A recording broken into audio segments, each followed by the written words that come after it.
Eu confesso aos irmãos que eu ainda estou saindo de uma virose que me pegou de muito jeito, né, irmãos? Eu acho que esse ano eu vou começar a tomar aquela vacina, né, de idoso. Pensando, né? Já nem comecei a pregar, estou cansado, ó. Só dos glórias a Deus que eu dei aqui, eu acho, né? Vamos fazer menção do irmão Armando, que está aqui conosco, da Primeira Igreja Batista, da PIB, nosso amigo, irmão em Cristo, membro dos Gideões Internacionais, e um dos eles, o filho, a família, donos do restaurante Brasileirinho, onde tem o melhor peixe do mundo. Quantos querem abraçá-lo, se é verdade ou não? Deus te abençoe. Eu mandando essas mensagens do WhatsApp, eu não costumo mandar para ele porque eu sei que ele, não é, tem afazeres e tudo. Hoje foi para ele. Não é que ele veio, irmãos? Atos dos Apóstolos, capítulo 1. Hoje nós vamos colher algumas informações importantes desse texto. Nós estamos hoje no primeiro culto de sexta-feira do ano de 2020. Não o primeiro culto do ano, o primeiro culto foi quarta-feira. Veio eu, Noel e mais uns 4.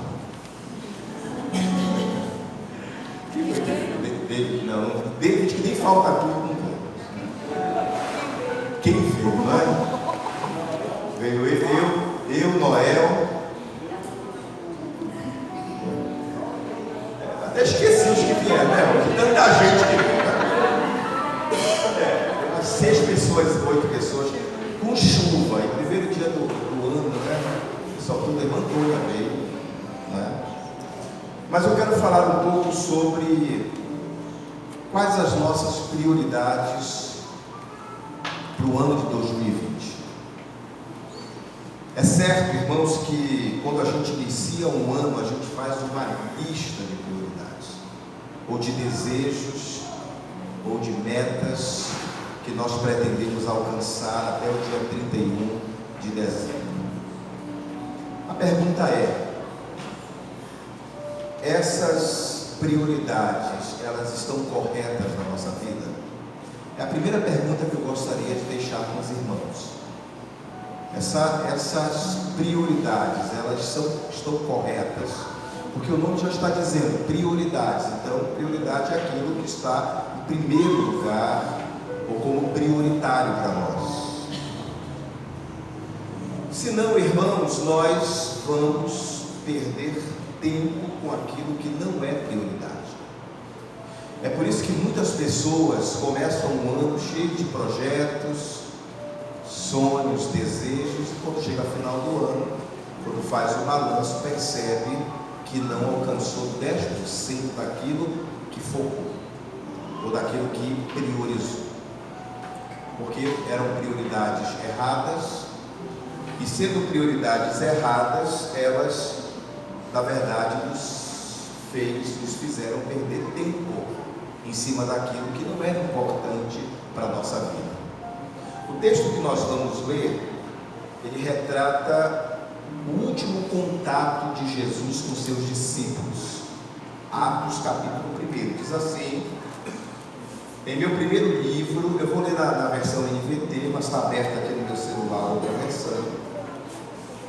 Em meu primeiro livro, relatei a você, Teófilo, tudo que Jesus começou a fazer e a ensinar. O escritor de Atos, Lucas, trata com Teófilo aqui o primeiro livro, que foi o Evangelho de Lucas, o Evangelho que ele escreveu, que relatou tudo que Jesus ensinou até o dia que foi levado para o céu.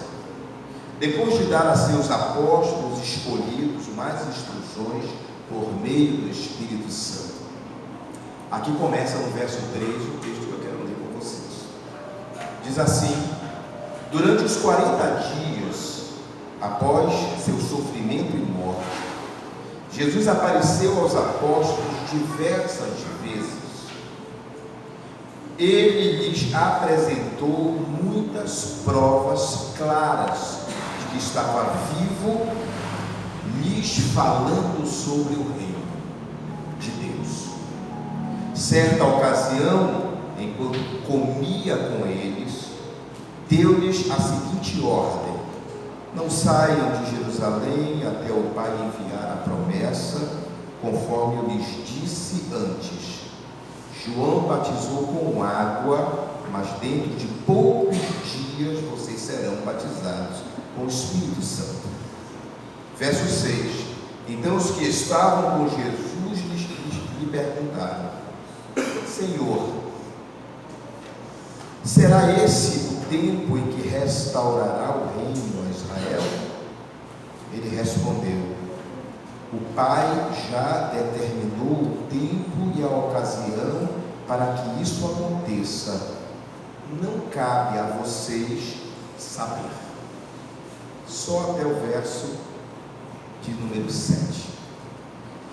Essas palavras aqui registradas por Lucas no início do livro de Atos dos Apóstolos relata o último momento de Jesus com seus discípulos.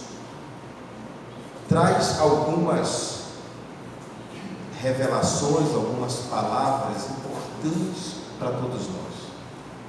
O texto diz que cerca de 40 dias Jesus peregrinou após a sua ressurreição, após sua morte e ressurreição.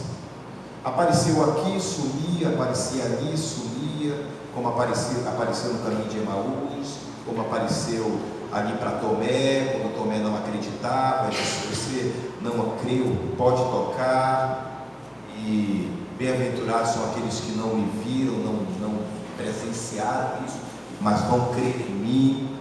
Cerca de 40 dias Jesus caminhou um pouco com eles, mas nesses 40 dias, irmãos, Jesus trouxe 5 verdades importantes para a igreja.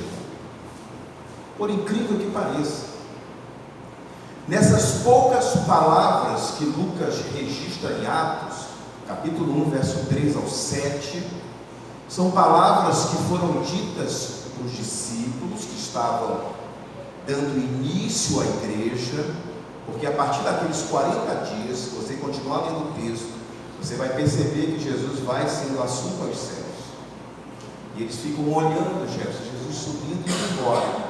Quando aparecem 2 varões de branco, 2 seres celestiais, falam: por que vocês estão assustados, abismados com tudo isso?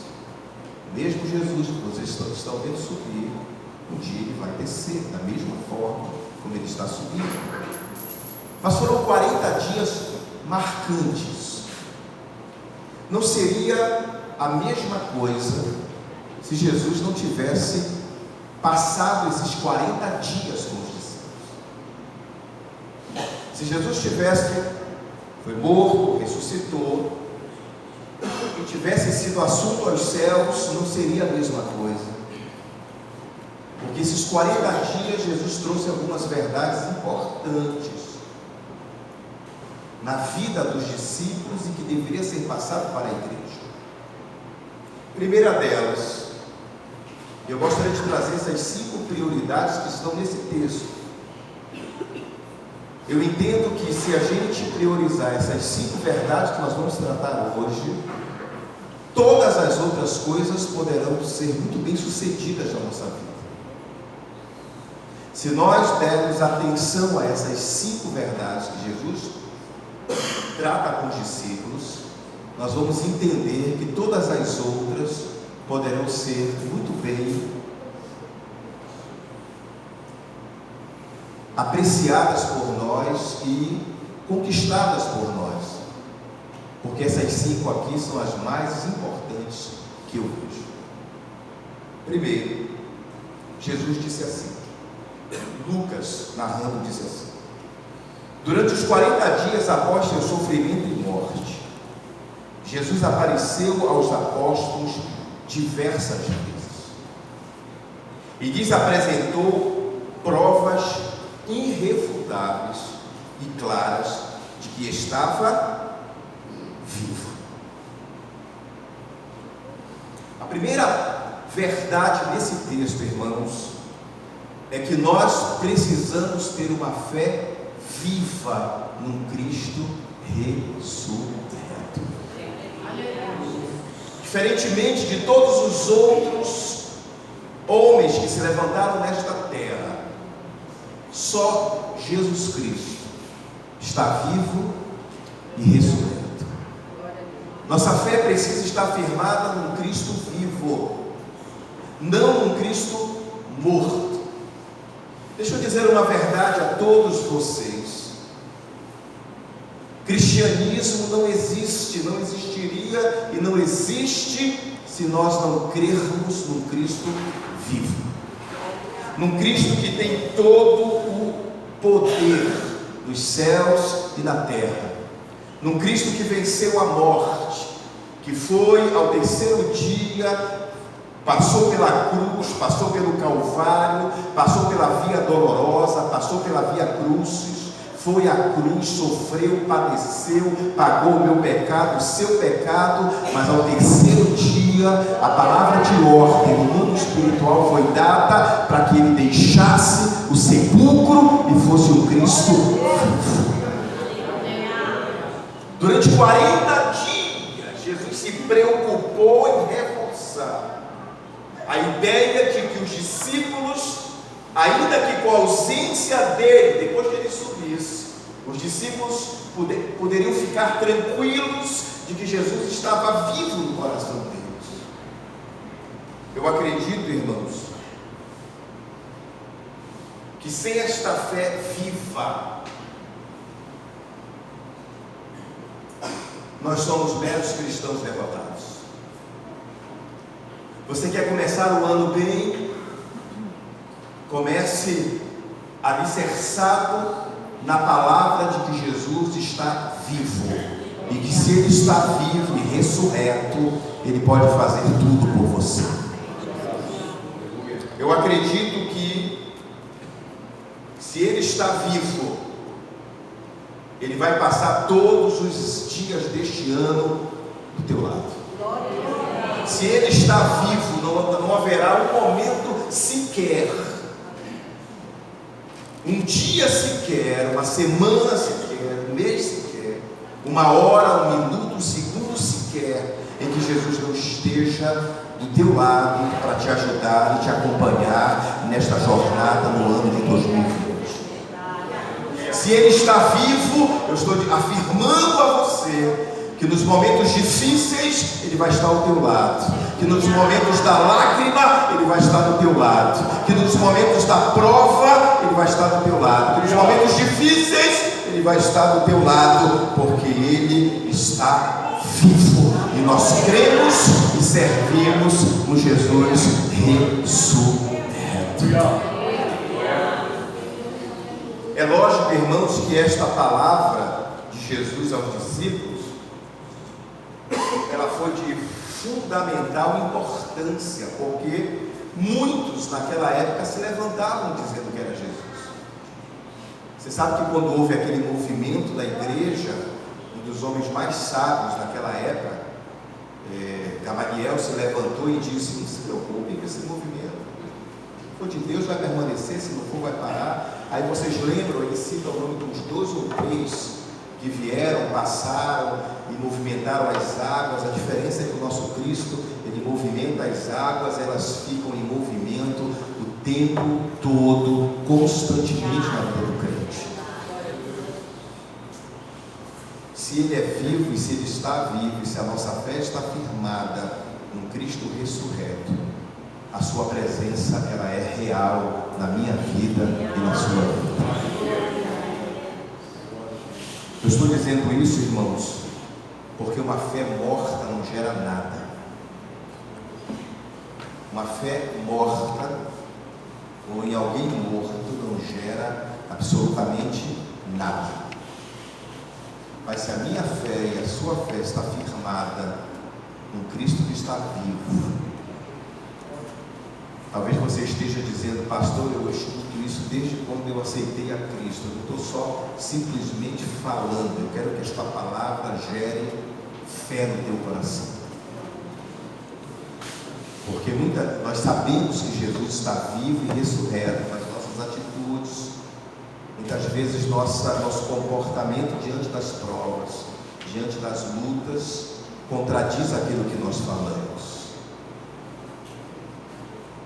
Mas se a nossa fé está firme, e se a nossa fé está viva no Cristo vivo, todos os dias você vai ver o milagre de Jesus na tua vida.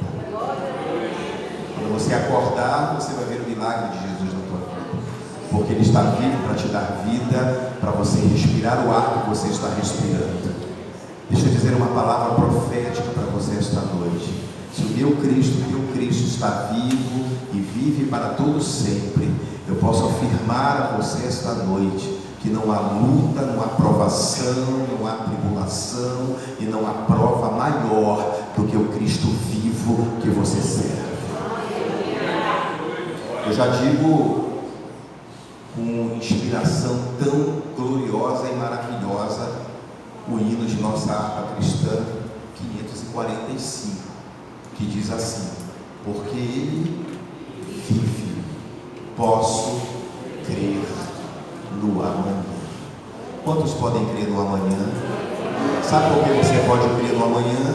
Porque o Cristo que você serve, Ele está vivo, preparado, pronto, perfeito, é Deus, é poderoso, é santo. Todo o poder lhe foi dado nos céus e na terra, para batalhar a tua guerra, para combater a tua batalha, para defender você na hora da prova, para poder estar ali com as mãos estendidas quando você estiver em apuros. Este é o Jesus vivo que nós servimos. Você vai se preocupar no dia de amanhã? Jamais, porque Ele está vivo para fazer o milagre do hoje, para fazer o milagre do amanhã, para fazer o milagre do mês que vem. Eu creio, irmãos, e eu quero profetizar na tua vida esta noite: todos os dias deste ano, Jesus há de te guardar e te abençoar, de te guardar e te abençoar. Sabe por quê? Porque a tua fé está firmada no Cristo vivo e ressurreto. Como é que diz o hino? Pega o microfone que eu não canto nada. Vamos cantar esse hino. Quem conhece o hino 545? Vamos lá. Deus enviou seu Filho amado para perdoar e para me salvar. Na cruz morreu.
Quantas vezes nós não oramos, quantas e quantas vezes nós não dobramos os nossos joelhos em oração, e a sua presença é real naquele momento em que nós estamos orando. Porque sua presença é real? Porque Ele vive, irmãos. Ele vive e nós podemos crer no amanhã. Pastor, o que eu devo fazer como primeira prioridade? Tenha uma fé viva no Cristo ressurreto. O texto diz que Jesus passou cerca de 40 dias. E nesses 40 dias, sua maior preocupação foi por diversas vezes provar, mostrar que ele estava vivo aos seus discípulos. Mas o texto diz assim: durante os 40 dias após seu sofrimento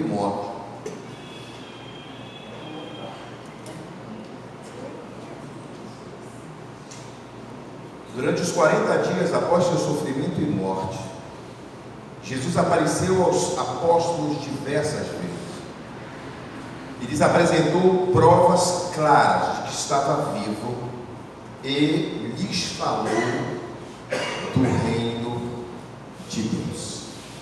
Aqui está a segunda prioridade que Jesus apresenta aos discípulos.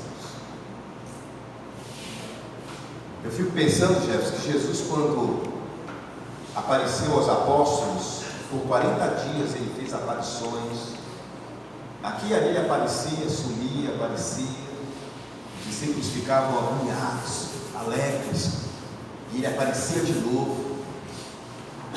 Jesus tinha um objetivo claro nessas aparições: não só mostrar que estava vivo e que ele era o Cristo que tinha vencido a morte, e por vencer a morte tinha autoridade sobre ela e sobre tudo, mas ele passa 40 dias falando do reino. Ele passa 40 dias tratando do assunto mais importante que ele poderia tratar com os discípulos. Jesus não aparecia para jogar a conversa fora. Jesus não aparecia para simplesmente dizer: estou aqui. Não. Ele aparecia, já conversava, ele já entrava nos ensinamentos do reino. O que eu vejo aqui, irmãos? A segunda prioridade minha e sua para esse ano: priorize o conhecimento da palavra de Deus. Priorize o reino. Imagina, os discípulos estavam conversando, Jesus aparecia no meio. Quando Jesus aparecia, qual era o assunto? Reino. Jesus sumia, passava um tempo, eles estavam jantando. Será que ele vai aparecer de novo? Ele aparecia. Quando ele aparecia: Pai seja convosco. Está tudo tranquilo? Reino. Jesus não perdia tempo. E quando Jesus priorizou o conhecimento da palavra, o texto diz: e lhes falou do reino de Deus. Em outra tradução: e falou das coisas relacionadas com o reino de Deus. O que Jesus estava fazendo aqui? Ele estava priorizando o crescimento dos discípulos na palavra de Deus, irmãos. É certo que os discípulos ainda tinham muitas dúvidas. Lógico que eles tinham. Tanto que a gente vai tratar um pouquinho lá atrás em uma delas, quando Jesus responde. Mas eles tinham muitas dúvidas. Mas quando nós conhecemos a palavra, discutir isso é importante.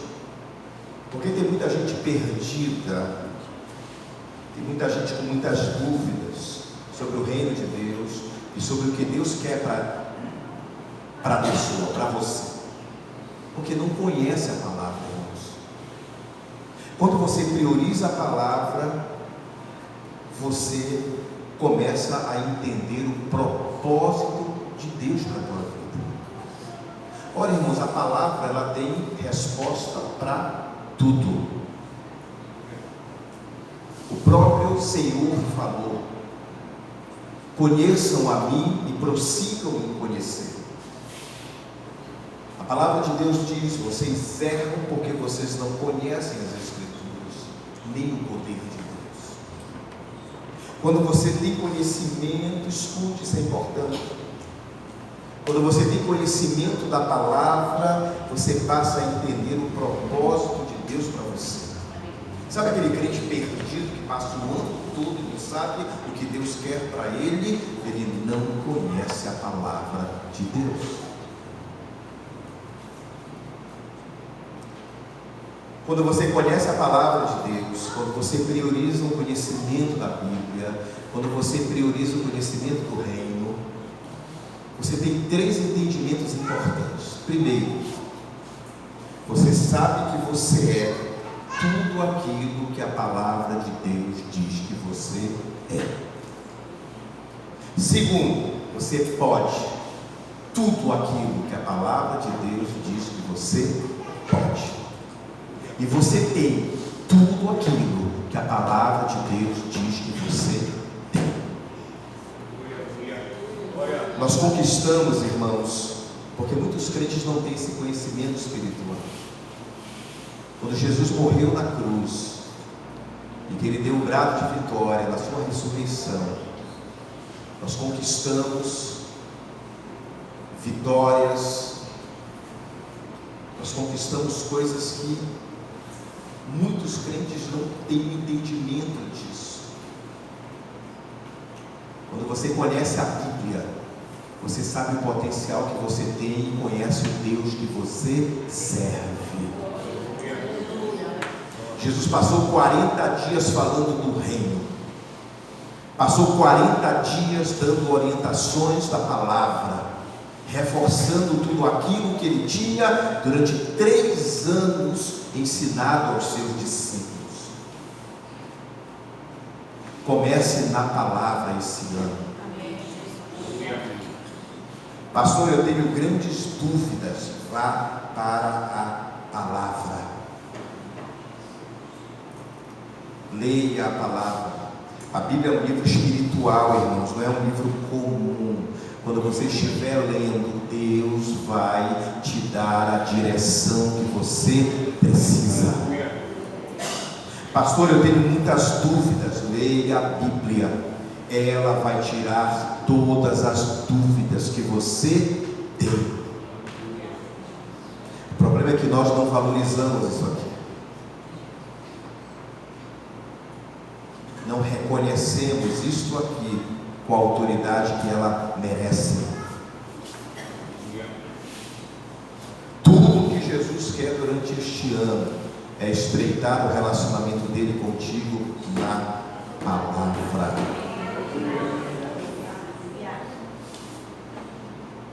Conheça tudo que você quiser conhecer. Conheça de política, conheça de esporte, tenha todo o conhecimento que você quer ter. Isso não é proibido, mas sobretudo conheça isso aqui.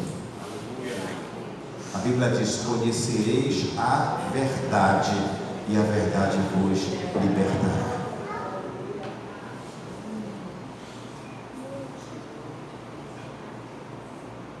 Terceira palavra, irmãos, para nós.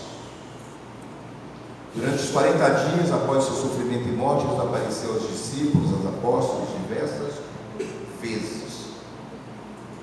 Se apresentou muitas provas claras de que estava vivo e lhes falou do reino de Deus.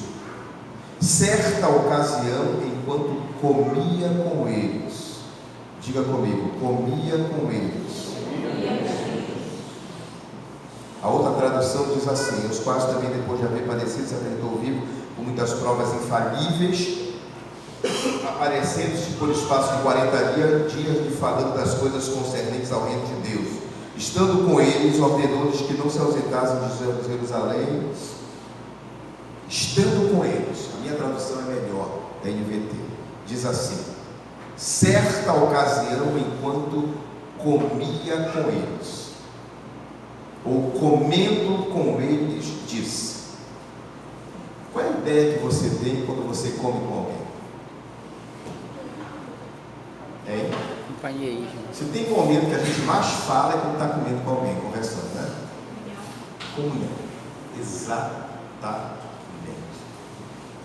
Eu não sou daquele, irmãos, tem ser humano que é assim, né?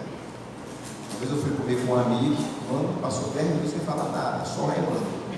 Aí eu disse: mas é isso, nem mãe, nem pai. Mas que eu ia perguntar se tinha pai ou mãe. Ele já ganhou o tempo, já disse, nem mãe nem pai. Não funciona assim, irmãos. Quando Jesus parou os 40 dias, e deixa eu falar uma coisa para você, Jesus não precisava comer. Precisava comer? Não. Porque Jesus já estava num corpo diferenciado. Ele já tinha superado a sepultura, vencido a morte, ressuscitado. Jesus não precisava dos nutrientes que a comida dá para manter o corpo físico. Não precisava.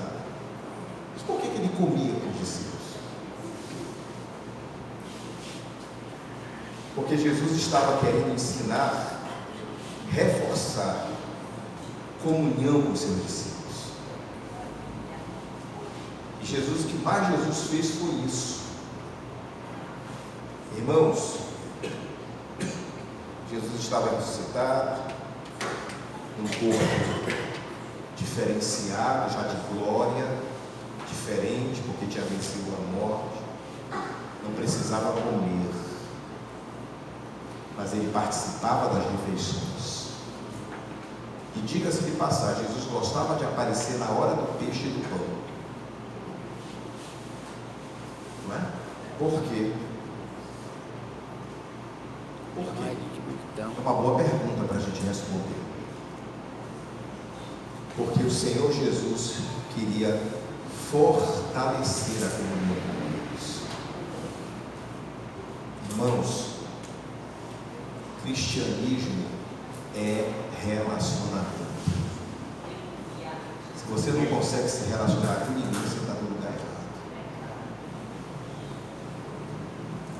Cristianismo é relacionamento.